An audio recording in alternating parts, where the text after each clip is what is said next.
What's up guys, Shawnthebro here, and today we're going over input buffers, command buffers, part 4.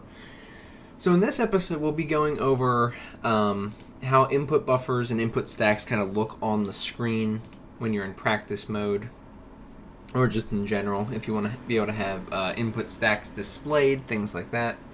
So I do have another level from Shadow Bag this, but I'm not going to show it off today. There's a lot going on, as I say all these episodes now.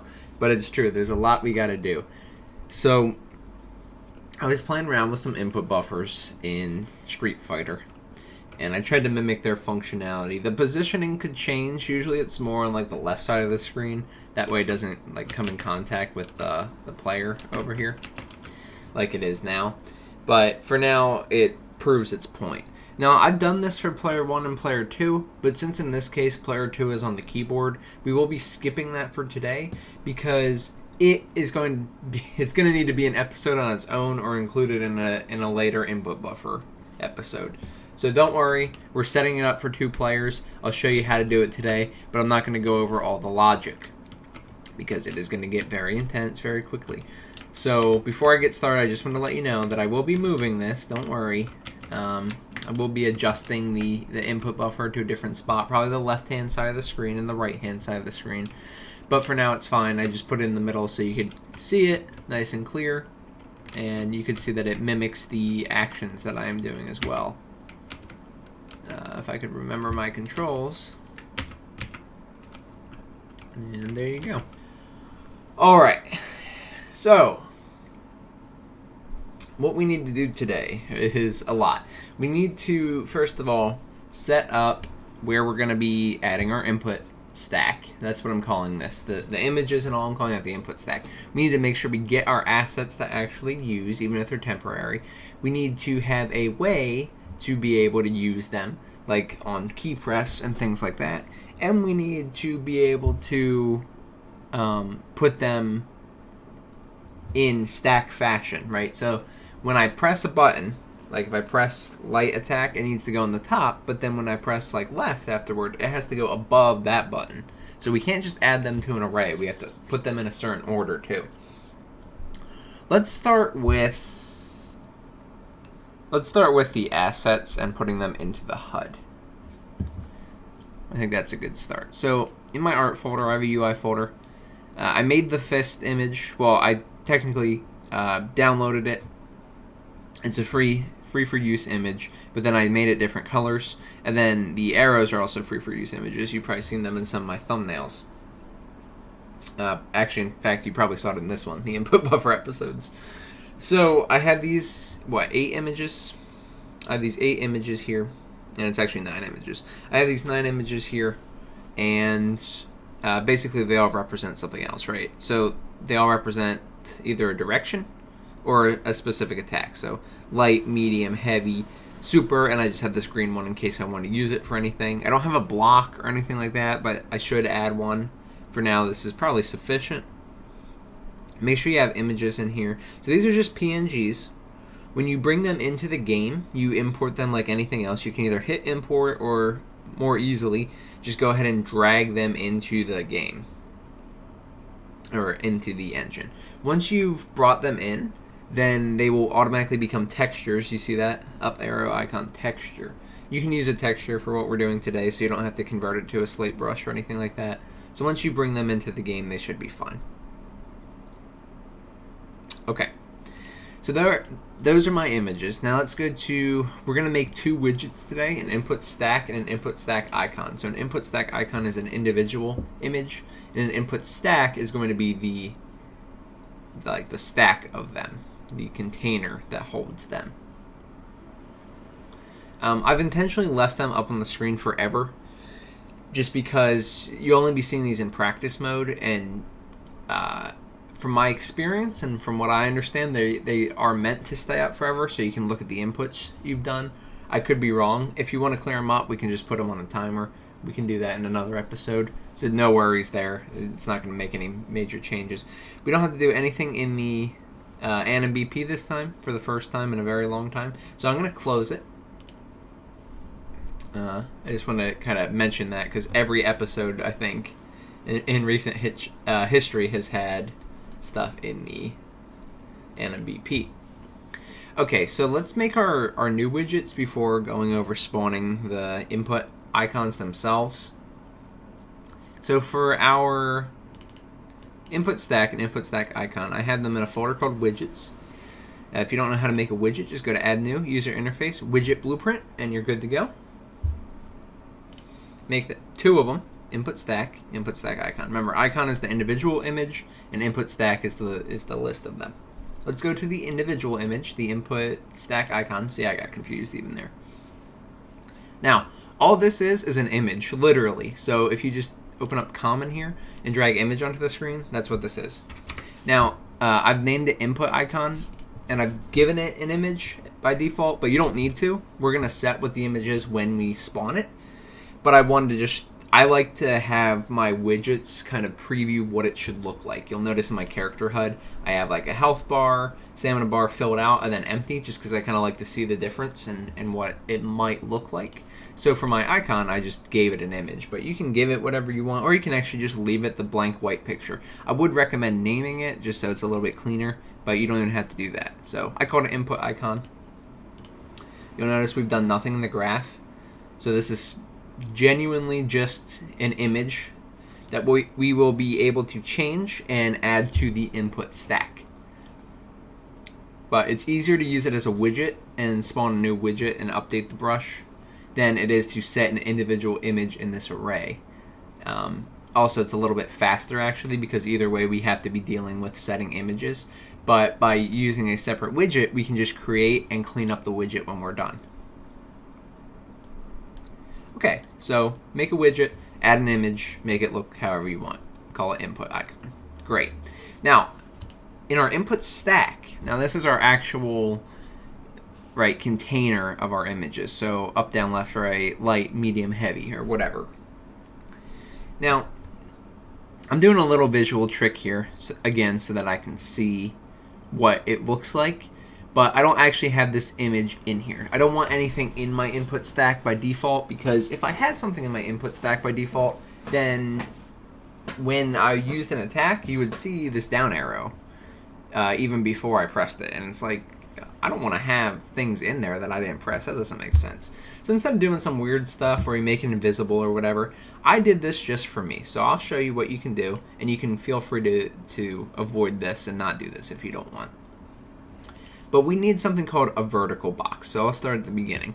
So search for vertical box and drag it onto the screen. I'm going to delete this one. Now I've made it the entire length of the entire height of my canvas. As you can tell, it goes from the very top at 0 to the very bottom at 720. So I made it the entire height of my canvas. This is good because, you know, later when we get into scale boxes and things with scaling the screen when they change the window size and things like that, I just want it to be the whole length of the screen regardless of where we place it. So I just made it the whole canvas, and we'll scale the canvas later on. Something you don't have to worry about too much now. We haven't gotten into it yet, but basically just make it the whole length of the screen if you want it to do that. You can also make it a little bit shorter. I would recommend having it come off the screen, because I'm pretty sure they normally do. But to be fair, I have a relatively low sample size, so it's very possible that you want this to look somewhat different, so change it to your liking. I can always make a separate video on how to do like this specific effect with it or things like that. No big deal there. Okay, now once you've added a vertical box, that's actually all you need to do. I would call it input stack, because the other one is input icon. So I called this input stack. So it's input stack the class, and it's got an input stack vertical box. So that could be a little bit confusing, so feel free to rename it to input stack vertical box. And actually I'll do that now just because I think that would be easier for you to learn that way. So input stack vertical box is what this guy is. Now I added another vertical box, and I added an image into it simply so I could see what it looks like, because I also resized my input stack vertical box to be the appropriate size.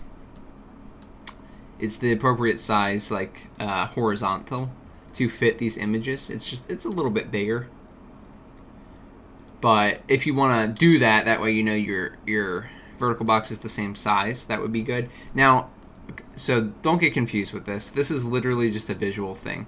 But here's why this is important. So say I didn't have this. Say we just have our empty vertical box. Great, and I can resize it and even guess how much it is, or even just look at an image I have.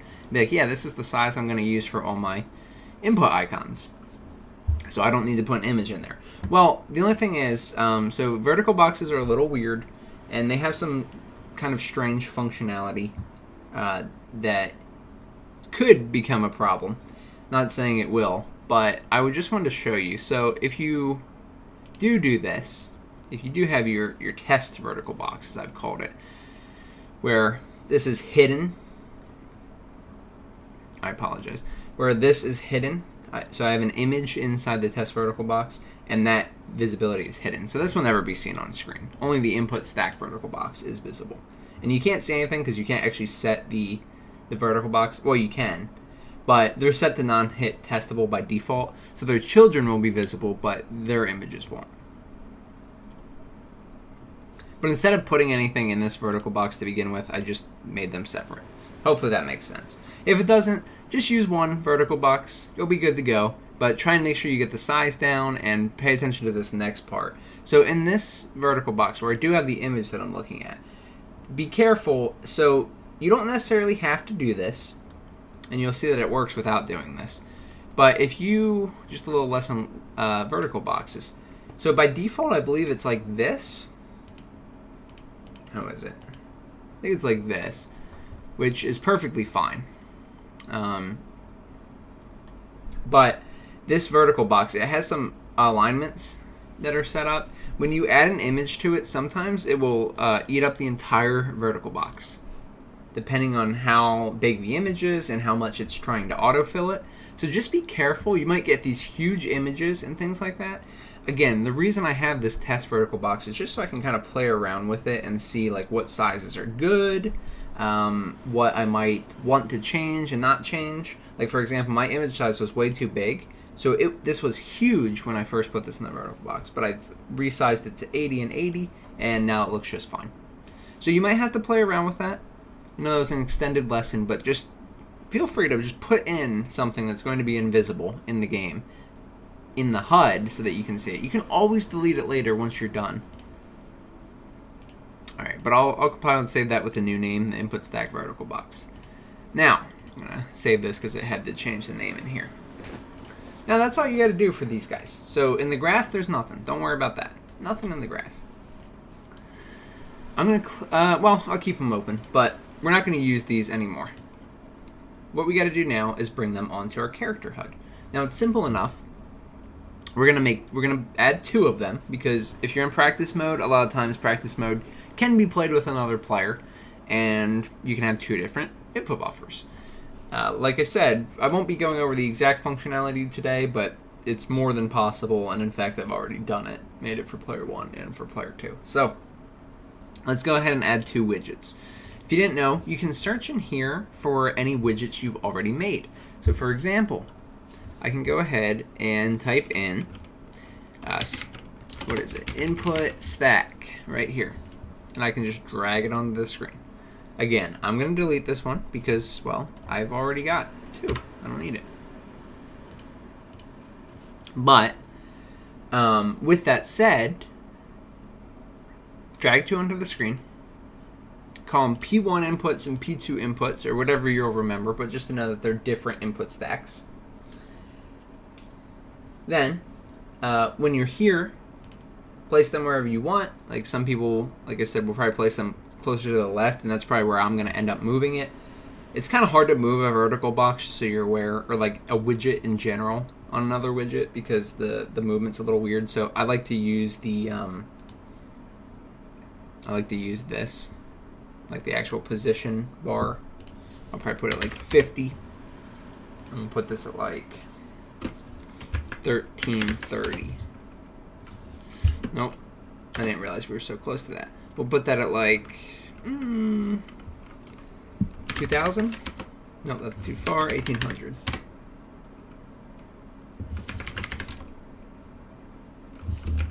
Okay, 1775, final offer.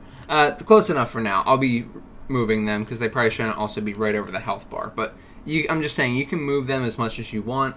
I'll be moving them around off recording. So I'll undo these for now just so that I can get precise locations later. But there you go. So move them wherever you want. Resize them if you need to. But make sure you add these two widgets in here. Again, in the graph, we're not doing anything, so don't worry.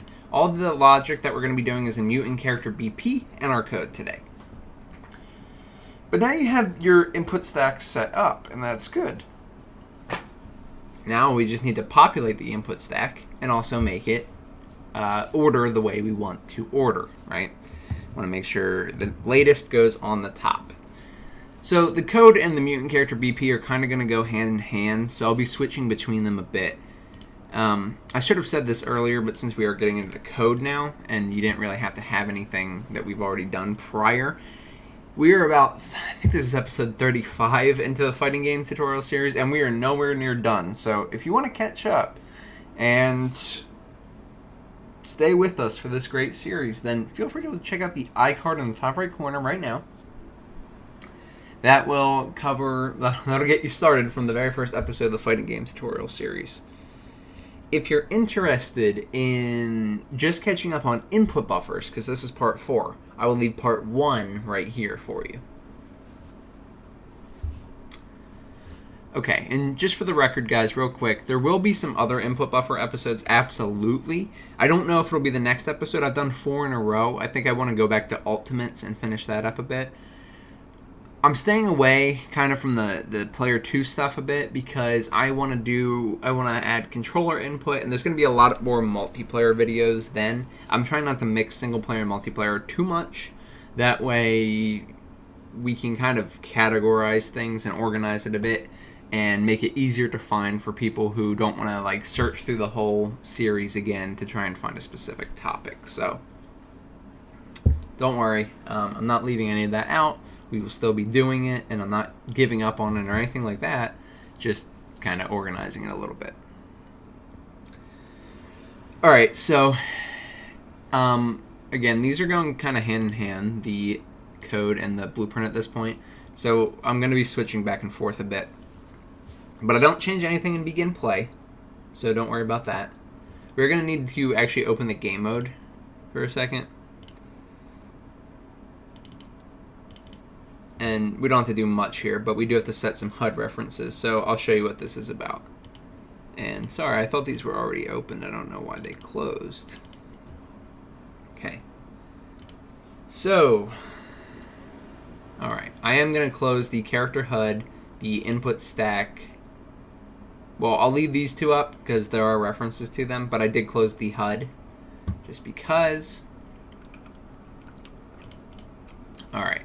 So what we need to do is make something called a blueprint function interface, which I've went ahead and referred to as a basic function interface.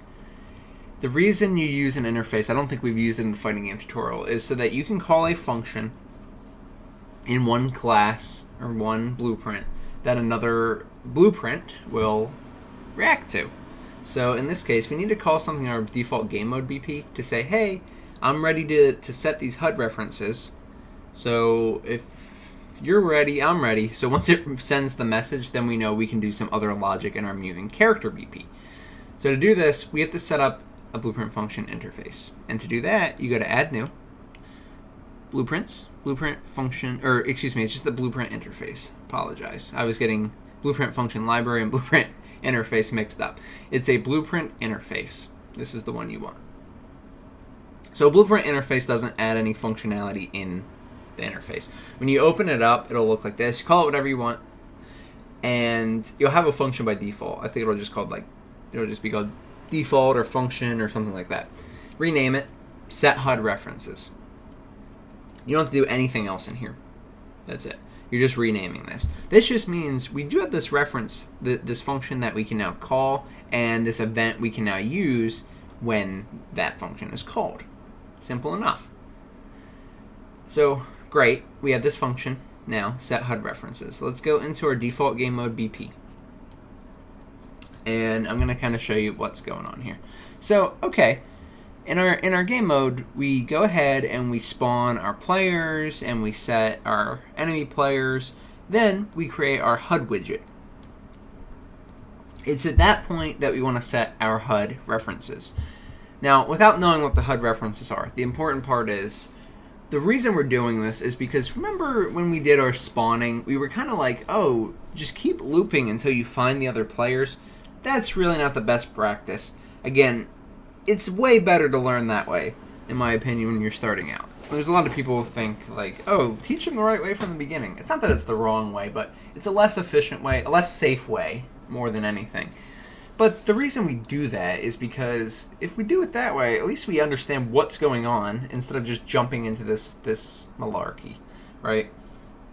So regardless, remember we were doing that and it was like, oh, set player 1, 2, and 3 as every time you loop. Well, that's great. It's fine. I tried to make sure it was as nice as possible. But here's something we can do that is absolutely excellent. So let's fix this up a bit. When we create our character HUD widget and we add it to the viewport, we can call this event, this function that we just made in the basic function interface. And just so you know, to call functions from an interface, you have to go to class settings, go down to go to your details panel, go to interfaces, implemented interfaces, add, and then look for your interface that you made. Mine is the basic, and I can't find it because I already have it here, the basic function interface. Okay? So what we can do is when we create the character HUD widget, we know in our character class, because we haven't needed the HUD in our mutant character BP. But now we'll know once the HUD widget is created that the HUD can be used for references and the HUD can be accessed, because you know how we always do like a null pointer check, like, is this valid? If it's valid, do this. Great. That's still good to have, but the important thing is here, we know that this event call, this function call, is happening after the HUD widget was created. And that's what's important here. Because what I'm going to show you next, where we're setting the HUD reference, instead of looping through it and trying to set it on tick, what we can do instead is wait for an event that we know is going to come from the game mode after the widget exists, then we can set our HUD reference. So it's just a smooth little thing I wanted to show you guys. I think it's time to learn about that. Feel free to play around with changing things to that or using that in the future. But now I'll be a little bit more specific. So we spawn our players and all that, great. Then we go, okay, let's create our HUD widget and let's call set HUD references. Because now our mutant character BP needs a reference to the HUD. Technically he doesn't, but I think it's easier to have a reference to the HUD because both player 1 and player 2 are going to have input stacks. And remember, this is only going to be used in practice mode, so we'll have some additional functionality to cut this out later. It won't be a big deal. But the whole point here is if we can get a HUD reference, then player 1 and player 2 can access that HUD to access their specific input buffers that are on it. Specifically, I believe I called them P1 input stack and P2 input stack. And see, I shouldn't have closed it. P1 inputs and P2 inputs. Okay, so in event set HUD references. And just to note, if you go into your mutant character BP, your class settings, he should also implement the basic function interface. Okay, so in your game mode, to finish up what we're doing in the game mode, we need both player 1 and player 2 to set HUD references. This is just simply a safeguard saying, yep, make sure that player 1 and player 2, both mutant character BPs, have access to this reference. You know, you could set it as a global reference and pull from it or whatever, but we're only going to be doing it this one time, so I don't think it's a huge deal to go through all that trouble. Now, this is important. When you go to call a blueprint interface function, you'll have a ton of options pop up. So if I type in set HUD and of course it's only doing the 1 right now. I don't know why that is. Maybe because, why is that?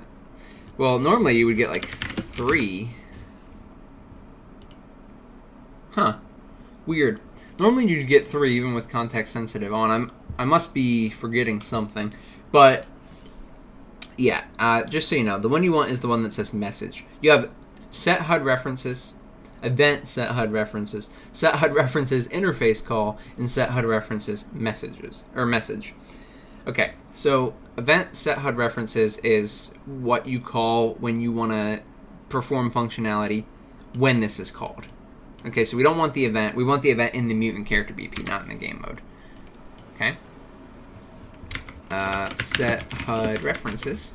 Now, the function call, this would be fine, this function call, but this function call, just the one that where it says target is default game mode BP or whatever class you're in, this is specifically used for the class you're in. It's that simple. It's just meant to be used for this blueprint. So if I was going to use this event for later in the default game mode BP, then I'd want to use this one, but we don't want that. And there's one other one, and this is the interface call. This is specifically calling it from the interface we just made. We don't want that. We just want to call it so that it can be received and actions can be performed in another class. So we want to drag off our player 1 and our player 2. You can have context sensitive enabled. I swore that there we go. Here it is. So that was my issue. I was dragging off of it. You're not supposed to drag off of it when you're looking for this. That would make more sense. Okay, so sorry for the confusion there. So you'll see when you type in set HUD that the one we want actually doesn't come up because we want set HUD references message. So don't grab any of these. Uncheck context sensitive and grab message and then drag player 1 and player 2 into it. That's why I want to make a big deal out of this, because it can take a long time to find if you're not prepared. And I mean, even I thought I was prepared, and it took me a second. So don't feel bad if you have any trouble finding that. But yeah, so you want the one that says message. Okay, this guy right here. All right, and now that's taken care of, the default game mode BP is done. We have our blueprint calling our set HUD references function. Now we can go to our mutant character BP and set our HUD reference. So our HUD reference then exists to this point. You go ahead and make one and change your type to character HUD. Or, as always, well, first of all, grab your event. So you can do event set HUD references, and this is the correct one, because this is the one that performs functionality after that event was sent. After we called it in the blueprint game mode. I just go ahead and get all actors or all widgets of class of character HUD. I know we only have one, so it's not a costly operation. And then I go ahead and just grab 0 because 0 is the first index in this array. So I grab 0. I know this is going to be the right character HUD again because we only spawned one. And you can also go ahead and just drag off it and hit promote to variable. And just rename it to HUD reference. I already have one, so I'll delete that one that I just made, but there you go. Now we have a HUD reference. Now that we have a HUD reference, we can go ahead and set our P1 inputs and our P2 inputs. So that'll be useful, because we're going to need to be able to do that. Now this is Players 2 stuff, so I'm not going to go over this now. There's a lot going on here, and that's why I'm not going over it now with everything else we're doing. But there are a few things that we need to be able to do for everything to function correctly. So there's not a ton inside the actual event graph, but I did make a function called P1 add input image and P2 add input image. So we need to basically, when we receive input from player 1, we need to make sure that we should add the input, meaning that, like, if we're holding right, we don't want to keep displaying right to the screen. We want to display it once because you press right once, or maybe even every couple of seconds or every couple of frames, but you don't want to just like spam your input stack. So that's what the should add input is for. But if we should add input, then we go ahead and add the input with the icon index. So I've made an array for images that we're going to use in our input stack. So first of all, go ahead and make a function, hit the little plus here, name it P1 add input image or whatever you're familiar with. You can go ahead and scroll down to local variables when you're in a function. These are variables that only exist within that function. And call it icon image array. Okay, now when you're searching here, and we can do it here too, whatever you want, search for slate brush. You can also search for texture and things like that. Not slate texture. You can also search for texture and things like that. I usually use slate brush because slate brush is pretty much, it's very useful. You can use it as texture. I think you can even use it as flat out images. So like you don't have to change anything about the way we imported our images. Remember I said I just brought them in. I just brought in these PNGs. You can just use them right here and now. There might be, it might be a little bit faster to just switch it to a texture, so keep that in mind. Feel free to play around with it. But I don't have a ton of inputs anyway, so not a huge deal. But either make it slate brush or texture. And then you can go ahead and add as many images as you want. When you add a new element, it goes down to the bottom here, and you can insert, delete, duplicate. These are things you can do with this container. But if you press this little arrow next to the number, then you can add a separate image. So I can put whatever I want in here. I can put in this. Well, I can put in that if I want. But like I don't want that, right? I want the images I used, so I'm going to delete this one. But go ahead and add as many as you want. I have all of them in here just because in case I go to use them, I might as well have access to them. Now the index here is important because this is how we're going to access the image we want to display to the screen. So we do have to know what index things are when we use their input. Alright, so I'll go over this whole function first. This is a pretty long one, but this is pretty much the only thing we'll need to do in the character BP, and then the rest is in code. So also remember in your P1 add input image, go ahead and add an input parameter. Just hit the little plus, new parameter.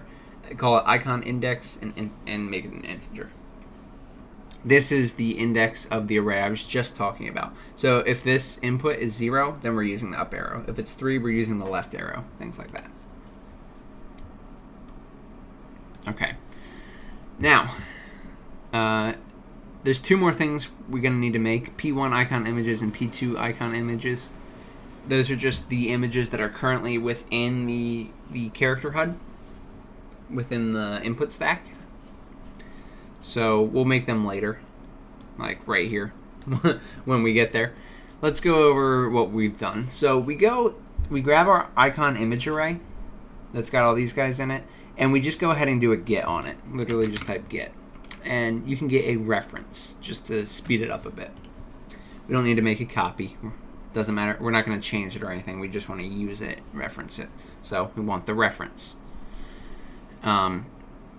And then for the index, because get requires an index, grab the input index. So again, say we grabbed, say this was index 3, then we have a left arrow that we're grabbing right now. We want to create an input stack icon widget. So the input stack icon is the individual image. We want to create this widget, drag off of it, and we want to insert this into the P1 icon images. So remember I said we were going to make this? This is just an input stack icon array. So this of the individual image widget that we have, go ahead and go to your variable type and type input stack icon, grab an object reference, then go over to your variable type. You might have to compile first, so hit compile, save. Go over to your variable type and make sure it's an array instead of just the single variable. Once you do that, now you have an array of these stack icons. So that array is what we're going to be displaying to the screen because we can choose the order at which we add elements to it. Just as a reference, say we had up, down, left, right in our P1 icon images. Well, we're going to display up, down, left, right in that order to our character HUD in this stack. So once we've created our new stack icon widget, go ahead and insert that into your P1 icon images array that we just made, and insert it at 0. Don't add, don't append, because those will go to the back of the array. And what we want to do is insert it at the front of the array, at the top of the array, because we want to make sure we display them in a way where the most recent is at the very top. So drag off of your P1 icon images and type insert. Make sure you drag in your widget and put it at 0. Now, we want to do something called set brush on our input icon. Input icon is the image within our input stack icon. Remember, I was trying to make it as little confusing, or as not confusing as possible. So you see we have our input icon as this image. Remember, the image here doesn't matter. You could leave this blank because we're going to be setting this right now. So it's a down arrow now. That's what we're grabbing. We're grabbing the image here, and we're calling something. We're calling a function called setBrush that is used on an image. The brush that we're using is the one we got from our icon image array. So remember, if this was 3, then it's a left arrow. So the left arrow is going to be set as the brush for this image. So this input stack icon becomes the left arrow. All right, so that's what it looks like right now, and we're going to add that to our P1 inputs array. That way we can display it to the screen. So excellent. Now we have the right image, we have the right amount of images, and I'll go ahead and move this so it's not so ugly, because I renamed that. Now what we need to do is just make sure our HUD reference is valid. It's always a good thing, otherwise you get a crash or an error or something like that. And you could put this earlier if you want. It would probably be better too, so we don't do all this logic for nothing. But at this point, the HUD reference should be valid. We made sure we created the HUD before even being able to call this function.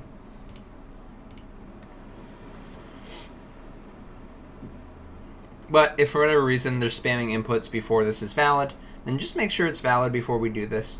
But we need to grab our P1 inputs. P1 inputs is this guy right here. We need to grab this guy. We need to grab our input stack vertical box from it. So P1 inputs is our input stack. The input stack vertical box is just the actual vertical box that we're going to be adding things to. And we want to clear the children. We want to wipe it out. Because if we go ahead and just update this, like say we add another input, well, it's going to add the entire P1 icon images array in the vertical box, which isn't going to look good because you're going to get a bunch of duplicates. It's going to jump around a bit. We don't want that. So we want to clear the children, but then we want to go through the P1 icon images, which are the ones that we added, and the ones where we inserted the new icon we made. We want to loop through all of those and add child. We want to add the array element from the P1 icon images that were on the loop to the input stack vertical box. So I'll zoom out a bit so you can see the whole operation. Grab P1 inputs, grab the vertical stack box. Clear the children in it, but then add child all the elements we have from P1 icon images. And we should clear this out over time, or at least like delete elements once they reach a certain size. Otherwise, if you're playing practice for too long, this could get massive and slow down your game. And we will do that later, so don't worry, but just I wanted to let you know. Keep that in mind. That is something we will have to do. And there you go. P2 add input images is pretty much the same as you can imagine, but with P2 icon images. So if you want to get started on it, feel free. But that's basically how it works. We create a new image, we add it to an array, we set it to be the brush, which is basically the image that we want to display, and then we add it to the top of the array, and we say, okay, clear out all the old children. We're going to go ahead and add all the children that we have in the new order. Perfect. So the last thing we need to go over is in the event graph. This event right here. This is actually a code, this is a blueprint implementable event that we made in code. So we'll have to go ahead and make that. But just make sure you're calling your P1 add input image here. All right, so let's go into the code, and let's go into our fighter template character.h. If you scroll down, I have to find it myself, but it's okay. Add input icon to screen. I've made it a U function blueprint implementable event.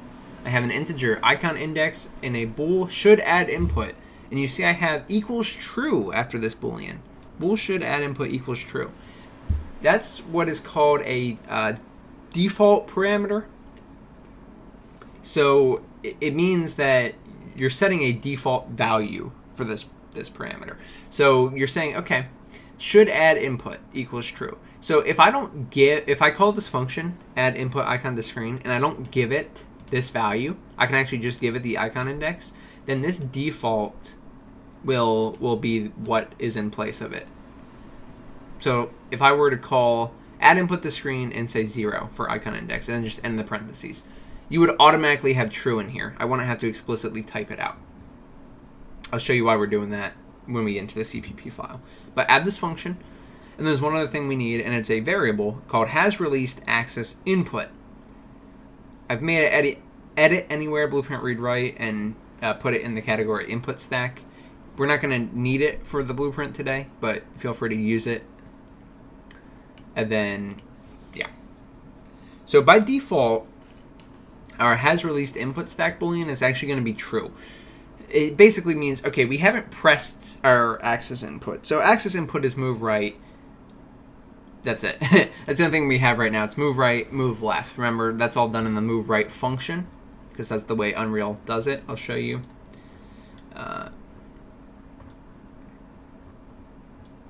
Did I skip it?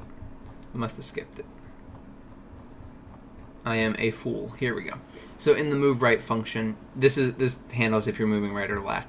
But if we're not touching it, or like if the game just started and we haven't possibly touched it yet, it should start as true. We want to make sure it's true before adding other inputs regarding left and right, because remember, when you're playing your game, like we don't want to hold right and then like 80 right images populate the screen. It should be every time we press another button. Okay. So that's why we have that boolean. All right, let's start. We'll go through all the functions here that we have. Basically, we're just going to call this function with the parameters that we want to use. So if we call jump, then I went ahead and said add input icon to screen with index 0, because index 0 in my, I have to go into my function, in my local variable icon image array is jump. It's the up arrow. So I want index 0 when we jump. Feel free to put this outside of if can move if you just want to capture every input and display it to the screen. I was kind of torn one way or the other, so sometimes I did it, sometimes I didn't, depending on what it was. Okay. You don't need anything to stop jumping or landed or anything like that. But start crouching. Add input icon to screen 2, index 2. So index 2 is the down arrow. Okay? And if we go to here, sorry, I went back to the wrong tab. Then scroll down and move right. So move right gets a little bit complicated. All your axis values will. So regardless if you're on keyboard or joystick or whatever, since these have a specific value to them, they're kind of always being tracked even if it's 0. And again, we don't want to display that. So remember I have these soft zones where it's like 0.2, 0.2 to make sure that if the controller drifts a little bit, it doesn't move them and all that. What I've done is I have add input icon to screen. Okay. And I have the input that we want to use, like index 1 and index 3. So index 1 is the right arrow, index 3 is the left arrow.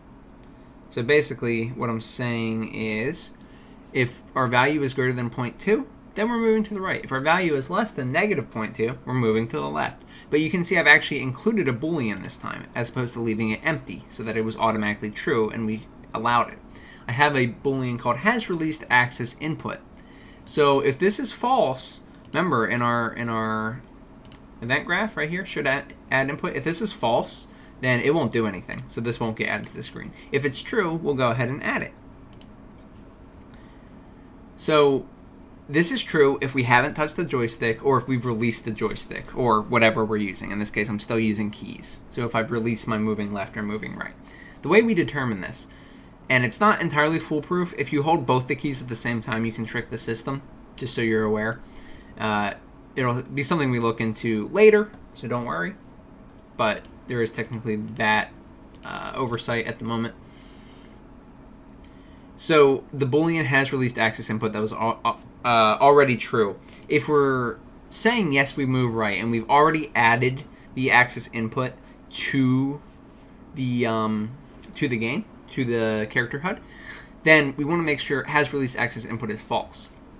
We just added this to the screen, so we know that they're pressing the button. So until they release it, we don't want to put another button on the screen, or at least another button for moving right. Same with moving left. It also takes in the Boolean. So set it to false if they're moving right or moving left. Else, if it's in this dead zone though, if it's less than 0.2 but greater than negative 0.2, then yes, they've released the input, and they can then go ahead and press right or left again, and the input will display to the screen. You can do this for all sorts of axis inputs that you're going to have in your game. This basic functionality. Just, you might want to check and make sure they're not being pressed at the same time. The reason I didn't really change it for this episode is that I will almost definitely disable the ability to press both directions at the same time on the keyboard, because doing that kind of can have a lot of weird logic, and on a joystick you can't do that because the joystick is either in the left position or the right position. So not a huge deal about that downfall, but we'll get into that stuff later. Okay, the last things we need to do are for the attacks. So start attack 1, 2, 3, and 4. This is my light, my medium, my heavy, which I don't actually have an attack for at this point in the mutant, and my super, which I only have it adding an icon to the screen if the super can actually be used. Again, feel free to move it out. If they press the button, go ahead and add it. Doesn't really matter. I actually didn't have one for the exceptional attack, and I'll probably go ahead and add that green fist that I have that I'm not using. But I just didn't do that yet. And then there's nothing else in here. So you are good. And just to remind you, I have 4, 5, 6, and 7. So if we look at 4, 5, 6, and 7 on the array, light, medium, heavy, super, and then here's the special. Make sure once you've made the blueprint implementable event, you go ahead and build the solution. When it completes, go ahead and compile. Then you should be able to see it in your mutant character BP. So just look for event, and then whatever you called it. I called it add input icon to screen. When you click it, it'll bring this guy up, and you're good to go. And now you've successfully been able to press keys and get the proper result to pop up on the screen. It should go to your character HUD, and it should be in the order that you press them. So we'll go over it one final time. But as I move, I can move different inputs. So right, left, down, up. And you can see it's going to the top of the array. They're not leaving the screen. Then I can press light. I can press medium. I can press heavy. And then I can get, or I should actually get beat up. I can get beat up. And you'll see, because I've disabled the player 2 functionality, what I'm pressing on the keyboard is actually going to light attack for player 1. Don't worry, it's just because we haven't set it up yet for player 2. Okay, so there you go. Now when I press my super, you'll see there's my super icon as well. So all my icons are working. You go ahead and add as many as you want. Again, feel free to clear it out at your leisure or things like that. So there you go, guys. That's how you can have an input buffer, command buffer in your Unreal Engine 4 fighting game. This was part 4 of the series. We're by no means done. We still have to also do things like, if we're on the other side of the player, maybe we want to switch what inputs they have to do because it's back or forward instead of left and right and things like that. So, yeah, we still have plenty we could do, but I'll probably switch off to Ultimates Part 2 in the next episode, simply because I know a lot of people have been looking forward to that one, and because some people are interested in the input buffer, so I want to make sure everyone can get some content that they want and that is helpful to them. But don't worry, we will be revisiting this pretty soon, maybe even just 2 episodes right after the ultimate episode. And lastly, I should have I should put in the other Shadow Magnus stage for next episode, so you guys can continue to see the farther stages. And I'm very excited about that. So anyway, guys, thank you so much for watching this video. I'm Shawnthebro. If this video helped you, please subscribe.